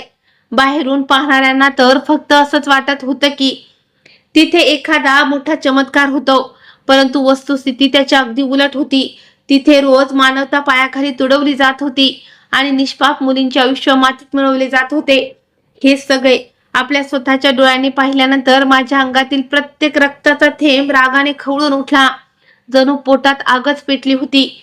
मला कोणत्याही किमतीत त्या निष्पाप मुलींना या नरकातून बाहेर काढायचं होतं आणि या सर्व नराधमांचे काळे सत्य संपूर्ण जगासमोर आणायचं होतं. पण मला चांगली जाणीव होती की जर मी विचार न करता कोणतीही घाई गडबड केली तर हाताशी आलेले सगळे प्रयत्न फुकट जातील आणि परिस्थिती आणखीन बिघडेल. जर मी त्या क्षणी पोलिसांना बोलावलं असतं तर पोलीस इथे पोहोचेपर्यंत हे लोक त्या मुलींना कुठेतरी लपवून टाकलं असतं आणि त्यांच्या विरुद्ध एकही पुरावा उरला नसता. म्हणून मी स्वतःला कसं बसं शांत केलं आणि बऱ्याच वेळेपर्यंत विचार करू लागलं की नेमकं असं काय करावं ज्यामुळे मला या मुलींना सुरक्षित बाहेर काढण्याची सुवर्ण संधी मिळू शकेल. बऱ्याच पर्यायावर विचार केल्यानंतर मी तिथून अतिशय सावधपणे बाहेर पडलो आणि कोणाच्याही नजरेत न येता हवेलीच्या मागच्या बाजूला असलेल्या बागेत पोहोचलो. तिथे चारही बाजूंना सामसूम होती. मी इकडे तिकडे नजर टाकली तर जमिनीवर एक कुऱ्हाड पडलेली होती. कदाचित ती तिथे काम करणाऱ्या एखाद्या माळ्याची किंवा मजुराची असावी. त्या क्षणी माझ्या डोक्यात एक जबरदस्त युक्ती आली. जर काही वेळासाठी या संपूर्ण परिसराचा वीज पुरवठा खंडित झाला तर तिथे उपस्थित असलेल्या सर्व लोकांचं लक्ष विचलित होईल आणि नेमकी त्याच संधीचा फायदा घेऊन मी त्या मुलींना तिथून बाहेर पळवून नेऊ शकेन. मी चहूबाजूंना नीट निरखून पाहिलं की कोणी मला पाहत तर नाहीये ना. मग मी हळूहळू चालत त्या भागाकडे गेलो जिथून संपूर्ण हवेलीचा वीज पुरवठा नियंत्रित केला जात होता. मी तिथं पोहोचल्यानंतर मी अत्यंत काळजी घेतली. सर्वप्रथम मी तिथला मुख्य फ्यूज काढून बाजूला केला जेणेकरून वीज सहजपणे त्वरित परत येऊ शकणार नाही. त्यानंतर मी माझ्या पूर्ण शक्तीनिशी कुऱ्हाड चालवून थेट विजेच्या तारांवर वार केला आणि त्या संपूर्ण तोडून टाकल्या. दुसऱ्याच वाराला तिथून विजेच्या जोरदार ठिणग्या उडाल्या आणि पुढच्या क्षणी ती भव्य हवेली गडद अंधारात बुडून गेली. अचानक घडलेल्या या प्रकारामुळे चहूबाजूंना एकच खळबळ उडाली आणि धावपळ सुरू झाली. लोक मोठ्यानं ओरडू लागले. कोणीतरी विचारत होतं की अचानक लाईट कशी गेली, तर कोणी पहारेकरांना आवाज देत होतं आणि काही जण घाबरून बाहेर पळू लागले. तेवढ्यात ते दोन्ही पहारेदार सुद्धा धडपडत त्याच वीज पुरवठ्याच्या भागाकडे गेले जेणेकरून नेमका काय बिघाड झाला याचा शोध घेता येईल. मला हवे हेच होते की, कारण आता त्या कोठडीच्या त्या भागावरील पहारा आणि सुरक्षा काही क्षणासाठी पूर्णपणे सैल झाली होती. मी पावलांचा कोणताही आवाज न करता अत्यंत चपळाईने पुन्हा त्या जुन्या खिडकीजवळ येऊन पोहोचलो, जिथून काही वेळापूर्वी मी आतलं सगळं कुटील कारस्थान डोळ्यांनी पाहिलं होतं. आता अंधार इतका दाट झाला होता की कोणालाच कोणाचा चेहरा नीट ओळखता येत नव्हता. मी सावकाशपणे त्या खिडकीच्या वाटेनं पुन्हा आत गेलो. आतमध्ये चौधरी आणि विजय रागाने ओरडत होते. तो बाबा सुद्धा अस्वस्थ होऊन इकडे तिकडे पाहत होता. सगळेजण लाईट लवकरात लवकर ठीक करण्याच्या गडबडीत होते आणि साहजिकच कोणाचेही लक्ष त्या मुलींवर नव्हते. मी संधी साधत सगळ्यात आधी एका मुलीजवळ गेलो आणि तिचं तोंड हळूच माझ्या हाताने झाकलं, जेणेकरून ती भीतीनं मोठ्यानं ओरडणार नाही. मग तिच्या कानशात अत्यंत मंद आवाजात म्हणालं, घाबरू नको, मी तुला इथून वाचवायला आलो आहे. फक्त पूर्णपणे शांत राहा आणि माझ्या मागे मागे चाल. त्या मुलीने थरथरत माझ्याकडे पाहिलं. तिच्या त्या डोळ्यात आशेची एक बारीकशी चमक मला दिसली. तिने एकही शब्द न उच्चारता मान डोलावली. त्यानंतर मी दुसऱ्या मुलीकडे गेलो आणि तिलाही तीच गोष्ट समजावून सांगितली. तिने तिसऱ्या मुलीलाही हळूच सर्व काही सांगून तयार केलं. आता त्या तिन्ही मुली कोणत्याही प्रकारचा आवाज न करता अत्यंत काळजीपूर्वक पुढे सरकत होत्या. मी सर्वात पुढे चालत होतो आणि त्या तिघी माझ्या पावलावर पाऊल ठेवून अत्यंत सावधपणे माझ्या मागे येत होत्या. आम्ही त्या खिडकीपर्यंत पोहोचलो आणि एकामागून एक बाहेर सुखरूप पडलो. बाहेर चारी बाजूंना काळाकुट्ट अंधार पसरला होता. दूरवरून लोकांच्या ओरडण्याचा आणि धावपळीचा आवाज येत होता, पण अंधारामुळे कुणीही आम्हाला पाहू शकत नव्हतं. आम्ही चारही जणांनी एकमेकांचे हात घट्ट पकडले, जेणेकरून या गडद अंधारात कोणीही मागं सुटायला नको. मी गेल्या काही दिवसापासून त्या हवेलीचा कानाकोपरा आणि प्रत्येक रस्ता अगदी बारीक नजरेनं निरखत राहिलो होतो. त्यामुळे मला मागच्या बाजूला निर्जन रस्त्याचा अंदाज होता. त्याच सुरक्षित वाटेनं आम्ही हळूहळू पुढे जात राहिलो. प्रत्येक पावलागणी मनात भीती होती की कुठे कुणाच्या नजरेत आपण अडकू नये. पण यावेळी आमचं नशीब खरोखर आमच्या बाजूनं होतं. काही वेळातच आम्ही त्या हवेलीच्या मुख्य गेटजवळ येऊन पोहोचलो. तिथे आज एकही पहारेदार उभा नव्हता, कारण बहुतेक जण सगळे ती लाईट दुरुस्त करण्याच्या धावपळीत आणि गोंधळात व्यस्त होते. मी योग्य संधी साधत गेट पार केला. आम्ही चौघांनीही मागे वळून न बघता जितक्या वेगाने शक्य होईल तितक्या वेगाने तिथून बराच लांब पळ काढला. जेव्हा आमची खात्री पटली की आता आमचा कोणीही मागोवा घेत नाहीये, तेव्हा आम्ही मुख्य रस्त्यापर्यंत पोहोचलो.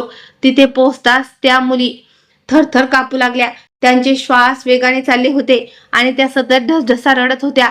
मी त्यांना धीर दिला आणि समजावलं की आता तुम्ही पूर्णपणे सुरक्षित आहात. आपल्याला फक्त थोडं आणखी चालायचं आहे. त्यानंतर मी त्यांना घेऊन थेट जवळच्या पोलीस ठाण्यात जाऊन पोहोचलो, कारण आता ती वेळ येऊन ठेपली होती की या नराधमांचा खरा चेहरा कायद्याच्या दरबारात उघडा पाडावा आणि त्या निष्पाप मुलींना न्याय मिळवून द्यावा. आणि तोपर्यंत बहुधा त्या हवेलीत उपस्थित असलेल्या त्या लोकांनाही कळून चुकले असणार की त्या तिन्ही मुली तिथून गायब झाल्या आहेत. जशी त्यांना ही बातमी मिळाली असेल तशी तिथे एकच खळबळ माजली असेल. सर्वजण इकडे तिकडे त्यांचा शोध घेत असतील. कोणी हवेलीच्या खोल्यांमध्ये पाहत असेल, कोणी बागेत, तर कोणी बाहेरच्या रस्त्यांवर शोध घेत असेल. पण तोपर्यंत आम्ही तिथून खूप दूर निघून आलो होतो. आम्ही कुठेही न थांबता सलग पुढे चालत राहिलो, कारण आम्हाला ठाऊक होते की जर ते लोक आमच्या मागे आले तर पुन्हा एकदा सगळं काही धोक्यात आलं असतं. त्या तिन्ही मुली अजूनही खूप घाबरलेल्या होत्या. त्यांचे पाय भीतीनं कापत होते, पण आता त्यांच्या मनात ही जीवनाचं एक नवीन किरण जागृत झालं होतं की कदाचित आता त्यांचं आयुष्य वाचलं आहे. मी त्यांना सतत हिंमत देत पुढे वाटचाल करत राहिलो. थोड्या वेळात आम्हाला दूरवर पोलीस स्टेशनची इमारत दिसू लागली. ती इमारत पाहताच असं वाटलं जणू आमच्या साऱ्या वेदना आणि संकटाचा आता अंत झाला आहे. आम्ही जलद पावलांनी तिथे पोहोचलो आणि सरळ आत गेलो. तिथे ड्युटीवर असलेल्या पोलीस अधिकाऱ्याने आम्हाला पाहताच अंदाज लावला की नक्कीच काहीतरी गंभीर घडलं आहे. त्याने लगेच आम्हाला बसवलं आणि विचारलं की काय झालं आहे. मग मी सुरुवातीपासून शेवटपर्यंत घडलेली सगळी हकीकत त्यांना सविस्तर सांगितली. मी त्याला सांगितलं की कशा प्रकारे तो बाबा आणि चौधरी एकत्र येऊन खोट्या आशीर्वादाच्या नावाखाली निष्पाप मुलींना हवेलीत बोलवतात आणि नंतर त्यांच्या सोबत अत्यंत भयानक कट रचून फसवणूक करतात. मी हे सुद्धा सांगितलं की मी माझ्या स्वतःच्या डोळ्यांनी हे सर्व पाहिलं आणि कशा प्रकारे अंधाराचा गैरफायदा घेऊन मी या तिन्ही मुलींना तिथून सुखरूप बाहेर काढून आणलं आहे. यानंतर त्या तिन्ही मुलींनी दाही मोकलून रडत आपली संपूर्ण कहाणी पोलिसांना सांगितली. त्यांनी सांगितले की कशा प्रकारे त्यांना धमकावलं गेलं होतं, काही दहशत निर्माण केली होती आणि जर त्यांनी कोणाला काही सांगितलं तर त्यांच्या घरच्यांना संपून टाकेल आणि त्यांना दूरवर परराज्यात विकून टाकलं जाईल अशी धमकी दिली होती. पोलीस अधिकारी त्यांचं बोलणं ऐकून अतिशय गंभीर झाला. त्याने तात्काळ सर्व तपशील लिहून घेतला आणि त्या क्षणी इतर कर्मचाऱ्यांना बोलावून घेतलं. काही मिनिटात अनेक हवालदार आणि इतर अधिकारी तिथे येऊन पोहोचले. पोलीस अधिकारी म्हणाले, आता अजिबात वेळ वाया घालवायचा नाही. जर आपण आत्ताच पोहोचलो नाही तर सर्व पुरावे नष्ट करून टाकतील. त्याने तात्काळ पोलिसांच्या गाड्या बाहेर काढायला सांगितल्या आणि आम्हालाही सोबत बसून घेतले. मग संपूर्ण पोलिसांची फौज अत्यंत वेगाने त्या हवेलीच्या दिशेने रवाना झाली. रस्ताभर माझ्या छातीतली धडधड वाढलेली होती, कारण मला भीती वाटत होती की ते नराधम कुठेतरी पळून जाऊ नयेत. पण आता कायदा आमच्या पाठीशी होता. काही वेळातच पोलिसांच्या गाड्या त्या हवेलीच्या मुख्य प्रवेशद्वारावर येऊन थांबल्या. जसा पोलिसांच्या गाडीचा सायरन आणि हॉर्न घुमला तशी संपूर्ण हवेलीत एकच खळबळ उडाली आणि धावपळ सुरू झाली. आत उपस्थित असलेले लोक प्रचंड घाबरले. चौधरीनं घाईघाईनं आपल्या साथीदारांना इकडे तिकडे लपवण्याचा प्रयत्न सुरू केला. काही लोकांना तिथे नोकरांच्या खोल्यामध्ये पाठवून दिलं, तर काहींना हवेलीच्या मागच्या भागात लपवून ठेवलं. पण आता खूप उशीर झाला होता. पोलिसांनी संपूर्ण हवेलीला चहूबाजूंनी वेढा घातला होता. तिथून कोणालाही बाहेर पळ काढणं शक्य नव्हतं. पोलीस अधिकाऱ्यानं कोणताही वेळ वाया न घालवता ताबडतोब कसून तपासणी सुरू केली. एक खोली उघडून पाहिली गेली. तळघर तपासलं गेलं. स्टोर रूमची झडती घेतली गेली. हवेलीच्या मागच्या बाजूला असलेले सर्व लहान मोठ्या खोल्यांचे भाग पालथी घातले गेले. अगदी नोकऱ्यांच्या कोठ्याही पूर्णपणे खंगारून काढल्या गेल्या. बऱ्याच शोधानंतर तपासानंतर पोलिसांना तिथून लपून बसलेले अनेक जण सापडले. त्यात तोच ढोंगी बाबाही होता, जो आतापर्यंत स्वतःला खूप मोठा संत आणि पूजनीय समजत होता. आता त्याच्या चेहऱ्यावर तो संपूर्ण ताठा आणि गर्व पूर्णपणे उतरला होता. तो पोलिसांसमोर तोंड उघडून एक शब्दही बोलू शकत नव्हता. चौधरी आणि तिचा मुलगा विजय हे सुद्धा पोलिसांच्या जाळ्यात अडकले. दोघेही पोलिसांपासून लपवण्याचा आणि पळून जाण्याचा प्रयत्न करत होते, पण त्यांचा तो प्रयत्न पूर्णपणे निष्फळ ठरला. पोलिसांनी त्या सगळ्यांच्या हातात बेड्या ठोकल्या. जरी त्यातील 2 जण आधीच पळून जाण्यात यशस्वी झाले होते, तरी बाकीचे सर्व पोलिसांच्या ताब्यात सापडले होते. तेवढ्या संपूर्ण गावात ही बातमी वाऱ्यासारखी पसरली की त्या हवेलीत पोलीस आले आहेत. बघता बघता संपूर्ण गाव तिथे गोळा झाला. प्रत्येकाच्या चेहऱ्यावर प्रचंड आश्चर्य आणि संताप स्पष्ट दिसत होता. कोणाला समजत नव्हते की ज्या हवेलीकडे हे लोक वर्षानुवर्ष अत्यंत आदराच्या आणि विश्वासाच्या नजरेनं पाहत आलं होतं, त्याच हवेलीच्या आत एवढा मोठा आणि काळाकुट्ट कट लपलेला होता. त्यानंतर मी आणि त्या सुखरूप असलेल्या मुलींनी संपूर्ण गावकऱ्यांसमोर हवेलीचे ते भयानक सत्य उघड केले. आम्ही सर्वांना सांगितलं की कशा प्रकारे धर्म, श्रद्धा आणि आशीर्वादाच्या नावाखाली निष्पाप मुलींना फसवलं जात होतं आणि त्यांच्या आयुष्याशी खेळलं जात होतं. हे सत्य ऐकताच गावकऱ्यांच्या पायाखालची जमीन सरकली. अनेक लोकांच्या डोळ्यातून पश्चातापाचे अश्रू वाहू लागले, कारण त्यांना स्वतःच्या आंधळेपणाची आणि चुकीची जाणीव झाली होती. ज्या कुटुंबाच्या लेकी त्या नरकात आणल्या गेल्या होत्या, त्या धावत आपल्या मुलींकडे पोहोचले आणि त्यांना घट्ट मिठी मारून ढसढसा रडू लागले. एक आई आपल्या मुलीला छातीशी धरून रडत म्हणत होती, बेटा, आम्हाला माफ कर. आम्हाला जरा ही कल्पना नव्हती की ज्या लोकांवर आम्ही देवासारखा विश्वास ठेवत होतो ते इतके मोठे धोकेदायक लांडगे आहेत. आम्हाला वाटलं होतं की तुझं भलं होईल, पण आमच्याकडून खूप मोठी आणि अक्षम्य चूक झाली. दुसऱ्या बाजूला एक बाप आपल्या मुलीसमोर मान खाली घालून ओसंडून रडत होता आणि वारंवार सांगत होता, मला माफ कर बेटी, मी तुझा बाप असूनही तुला वेळेवर वाचवू शकलो नाही. गावातील बाकीचे लोकही आता संतापाने खवळून उठले होते. ते त्या चौधरीला आणि तिच्या कृत्याला भरसभेत धारेवर धरून कोसत होते. सगळेजण एकमेकात बोलत होते की हीच ती स्त्री जी नेहमी गावाच्या समोर मोठेपणाचा आणि भल्याचा आवा आणायची, पण आतून एवढी नीच निघाली. लोकांच्या मदतीचा आवा आणून ती सतत सोंग करायची, पण मागून इतका गलिच्छ आणि भयंकर खेळ खेळत होती.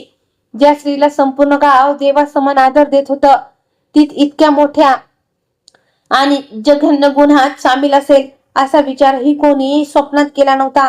गावकऱ्यांनी देखील पोलिसांना या खोट्या प्रथेबद्दल आणि मागच्या काळ्या सत्याबद्दल माहीत असलेली सर्व माहिती सविस्तरपणे सांगून टाकली. अनेक जण पुढे आलो आणि त्यांनी या प्रकरणाची स्वतःहून न्यायालयात साक्ष देण्याची तयारी दर्शवली. पोलिसांचे सर्व जबाब नोंदून घेतले आणि नंतर अटक केलेल्या सर्व आरोपींना घेऊन पोलीस ठाण्यात परतले. त्यानंतर कसून चौकशी सुरू झाली. या कुख्यात हवेलीत असे अनेक ठोस पुरावे हाती लागले, ज्यावरून हे स्पष्ट झाले की हा काळा बाजार खूप आधीपासून सुरू होता. पोलिसांनी त्या हवेलीतून आधी पळून गेलेल्या 2 फरार आरोपींचा शोध घेण्यासाठी तातडीनं पथक रवाना केलं अटक केलेल्या त्या गुन्हेगारांची कसून आणि खाकी दरबारात सक्त चौकशी करण्यात आली. सुरुवातीला तर ते उघडपणे खोटं बोलत राहिले, पण जेव्हा पोलिसांनी ते भक्कम पुरावे त्यांच्या डोळ्यासमोर ठेवले तेव्हा अखेरीस त्यांची चोहीकडे कोंडी झाली आणि त्यांनी त्या दोघांच्या लपवण्याच्या ठिकाणाची माहिती पोलिसांना दिली. पोलिसांनी तात्काळ दुसरी विशेष टीम तिथे रवाना केली आणि काही तासात त्या दोघांनाही दुसऱ्या शहरातून शिताफीने जेरबंद करण्यात आलं. आता या संपूर्ण गुन्हेगारी टोळीचा एकही सदस्य कायद्याच्या लांब हातापासून सुटू शकला नाही. कसलाही विलंब न लावता तपास पूर्ण झाल्यानंतर हे प्रकरण थेट न्यायालयात दाखल करण्यात आलं. न्यायालयात एक एक करून सर्व पुरावे सादर केले गेले. त्या सुखरूप वाचवलेल्या मुलींनीही प्रचंड धाडस दाखवत न्यायालयात उभं राहून आपली साक्ष दिली. मी सुद्धा माझ्या डोळ्यांनी जे काही पाहिलं होतं ते सर्व सत्य न्यायालयात सविस्तर मांडलं. अखेर अनेक सुनावण्या आणि युक्तिवादानंतर न्यायालयाने आपला ऐतिहासिक निकाल सुनावला. न्यायालयाने स्पष्ट शब्दात सांगितलं की या लोकांनी धर्मश्रद्धा आणि पवित्र आस्थेचा अत्यंत नीच गैरफायदा घेऊन निष्पाप मुलींच्या आयुष्याशी खेळ खेळला आहे. त्यामुळे त्यांना कोणत्याही प्रकारची दया किंवा सवलत दिली जात नाही. यानंतर न्यायालयाने त्या ढोंगी बाबाला, चौधरी विजयला आणि या संपूर्ण टोळीत सामील असलेल्या प्रत्येक दोषीला मुलींची मानवी तस्करी, गंभीर फसवणूक आणि इतर अनेक भयंकर गुन्ह्याचे दोषी ठरवत प्रत्येकाला 10-10 वर्षाच्या सक्त मजुरीची शिक्षा सुनावली. याशिवाय त्यांच्यावर मोठा आर्थिक दंडही ठोठावण्यात आला. न्यायालयाने असाही कडक आदेश दिला की ज्या निष्पाप मुलींसोबत हे अमानुष कृत्य घडलं आहे त्यांना सर्व प्रकारची कायदेशीर मदत, कडक सुरक्षा आणि आवश्यक ती सर्व पुनर्वसन सहाय्यता त्वरित दिली जावी. जेव्हा हा निकाल सुनावला गेला तेव्हा माझ्या डोळ्यात नकळत आनंदाचे आणि समाधानाचे अश्रू तरळले. अखेर माझ्या बहिणीला आणि त्या सर्व निष्पाप मुलींना न्याय मिळाला होता. इतक्या वर्षापासून जी खोटी प्रथा लोकांना आंधळ बनवून धोक्यात ठेवून त्यांचे आयुष्य उद्ध्वस्त करत होती, आज तिचा कायमचा अंत झाला होता. पण मला हेही माहीत होतं की केवळ न्यायालयाने शिक्षा सुनावल्याने किंवा पाठवल्याने त्या मुलींच्या मनावर झालेले खोल घाव आणि जखमा लगेच भरून निघणार नव्हत्या. त्यांना पुन्हा एकदा सामान्य आयुष्य जगण्यासाठी, त्या भयानक धक्क्यातून बाहेर पडण्यासाठी बराच मोठा काळ लागला असता. माझी बहीण सुद्धा अजून पूर्णपणे पूर्वीसारखी नॉर्मल झाली नव्हती. ती खूप कमी बोलायची, अनेकदा एकांतात बसून सुन्न होऊन विचारात हरवून जायची. पण आता तिच्या मनाला किमान याचं अफाट समाधान नक्की होतं की ज्या नराधमांनी तिच्यावर अन्याय केला होता ते आज कायद्याच्या कैदेत तुरुंगाच्या अंधाऱ्या कोठडीत सडत होते. जेव्हा हा सर्व थरार अध्याय संपला तेव्हा मी माझ्या आई वडिलांकडे गेलो आणि त्यांना सुरुवातीपासून शेवटपर्यंत घडलेली प्रत्येक हकीकत सविस्तर सांगितली. मी त्यांना सांगितलं की कशा प्रकारे मी माझा वेश आणि हुलिया बदलून त्या हवेलीत प्रवेश मिळवण्याची धाडसी योजना आखली होती. कसे कित्येक दिवस तिथं लपून राहून सत्य शोधून काढलं आणि योग्य वेळ साधून त्या सर्व मुलींना सुरक्षित बाहेर काढून पोलिसांपर्यंत पोहोचवलं. माझी ती संपूर्ण कहाणी ऐकताच आईच्या डोळ्यातून अश्रूच्या धारा वाहू लागल्या. वडीलही भावुक झाले आणि त्यांनी अत्यंत अभिमानाने माझ्या खांद्यावर हात ठेवून म्हटले, बेटा, तू स्वतःच्या जीवाची तीळमात्र पर्वा न करता एवढं मोठं सत्य या जगासमोर आणलं आहेस. आम्हा दोघांना तुझा सार्थ अभिमान आहे. आईनं मला प्रेमानं जवळ घेतलं, घट्ट मिठी मारली आणि भरल्या डोळ्यांनी म्हणाली, वरच्या देवाचे लाख लाख आभार मानले पाहिजेत की तू सुखरूप आणि सही सलामत आमच्याकडे परत आलास. त्या क्षणी माझ्या मनाला एक अनामिक आणि अफाट शांतता लाभली. एका बाजूला अथांग आनंद होता की माझ्या बहिणीला आणि त्या सर्व लेकींना अखेर न्याय मिळाला होता, तर दुसऱ्या बाजूला हे विचार करून मन भरून येत होतं की जर मी वेळेत आणि योग्य वेळी त्या सत्यापर्यंत पोहोचलो नसतो तर अजून कितीतरी निष्पाप मुली या कुप्रथेचा आणि पाखंडाचा बळी ठरल्या असत्या. पण आता तो काळा कुट्ट अंधार नेहमीसाठी संपला होता आणि संपूर्ण गावकऱ्यांनी एकत्र येऊन अशी ठाम शपथ घेतली होती की यापुढे कधीही ते अशा कोणत्याही ढोंगी बाबाच्या किंवा आंधळ्या अंधश्रद्धेच्या बळी किंवा बहकाव्यामध्ये अडकणार नाहीत आणि कोणत्याही मुलीची सुरक्षा व सन्मान हाच त्यांच्यासाठी सर्वतोपरी असेल. मित्रांनो, अंधश्रद्धा माणसाची बुद्धी आणि हिंमत दोन्ही गहाण टाकते, पण सत्यासाठी पेटून उठलेला एक जिद्दी माणूस संपूर्ण अंधार नष्ट करून उजेड आणू शकतो. मित्रांनो, आंधळा विश्वास कधी कधी अशा भयानक संकटांना आमंत्रण देतो ज्याची आपण स्वप्नातही कल्पना करू शकत नाही. सतर्क रहा, अंधश्रद्धेपासून दूर रहा आणि अन्यायाविरुद्ध आवाज उठवण्याचे धाडस ठेवा. मित्रांनो, तुम्ही ही कथा कुठल्या गावातून किंवा शहरातून पाहत आहात हे मला कमेंट करून नक्की सांगा. तुम्हाला ही थरारक कथा कशी वाटली? व्हिडिओ आवडला असेल तर लाईक करा, आपल्या मित्र परिवारासोबत नक्की शेअर करा आणि अशाच रोमांचक कथांसाठी चॅनलला सबस्क्राईब करायला विसरू नका. लवकरच भेटूया एका नवीन आणि रंजक कथेसह. तोपर्यंत काळजी घ्या, सुरक्षित रहा. धन्यवाद.